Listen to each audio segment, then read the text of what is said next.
151 సీట్ల నుంచి ఈరోజు 11 వచ్చాయి. అంటే 11 రెడ్ అయ్యాడు ఆయన.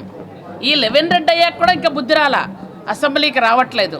వచ్చి కొంతమంది ఎమ్మెల్యేలు వచ్చి దొంగచాటుగా వచ్చి సంతకాలు పెట్టి వెళ్తున్నారు, ఎందుకంటే పదవులు పోతాయని. ఈ విధంగా ఉన్నారు.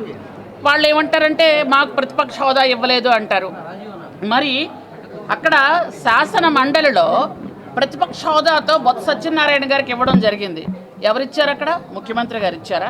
ప్రజలు ఇచ్చారు. అక్కడ మీకు స్థానాలు ఉన్నాయి కాబట్టి అక్కడ వచ్చింది, ఇక్కడ మీకు స్థానాలు లేవు కాబట్టి రాలేదు. అది కూడా ఇంగిత జ్ఞానం లేని మనుషుల గురించి మనం ఏం మాట్లాడతాం చెప్పండి. కాబట్టి ప్రజలు గమనించారు, ప్రజలన్నీ తెలుసుకున్నారు. తెలుసుకోబట్టే ఈరోజు మాకు నిండు మనసుతో 164 సీట్లతో దీవించారు.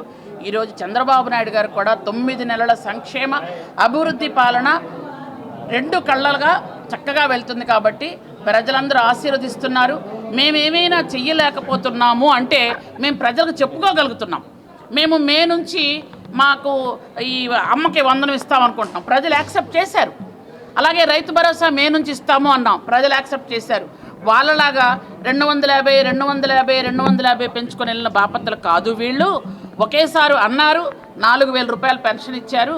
మొత్తం ప్రపంచం మొత్తం మీద 4,000 రూపాయలు పెన్షన్ ఇచ్చినటువంటి నాయకుడు ఎవరూ లేరు, ఓన్లీ చంద్రబాబు నాయుడు గారే అని ప్రజలు గుర్తించారు.